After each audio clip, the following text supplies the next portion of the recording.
Psixologiyada belə bir hal vardır ki, şəxs acı çəkdiyi və özünü güvəndə hiss etmədiyi bir münasibətdə partnyoruna ikinci dəfə şans vermək qərarına gəlir və özünü inandırmağa çalışır ki, o heç də onun düşündüyü qədər pis biri deyil və bütün çəkdiyi acıları, gördüyü zərərləri heç olmamış kimi qəbul edir və partnyoruna şans verir. Buna səbəb isə ona yazılan bir mesaj, kiçik bir qayğı və yaxud da ani bir gülümsəmə də buna səbəb ola bilir. Bu, Stockholm sindromudur, yəni öz cəlladına aşiq olmaq və onun etdiyi davranışlara sanki haqq qazandırmaq və düşünür ki, o heç də mənim düşündüyüm kimi pis biri deyil, sadəcə olaraq mən tez və ani bir qərar vermişəm. Ancaq müəyyən bir müddət keçdikdən sonra artıq eyni hallar yenə də təkrarlanır və bu halda artıq şəxs düşünür ki, yenə niyə mən tək qaldım, niyə görə ona eyni şansı verdim və bu halda aqressiya yalnız partnyorundan deyil, eyni zamanda özünə də yönəlir ki, niyə görə ona ikinci dəfə şans verdim.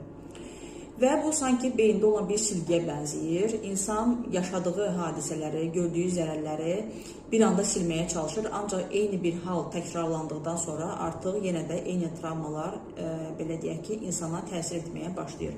Ancaq düşünməyin ki, ani bir qayğı heç bir zaman insanın sizə qarşı olan münasibətini dəyişməz. Sağlam münasibət olur ki, insan davamlı olaraq özünü güvəndə və stabil olaraq hiss edir.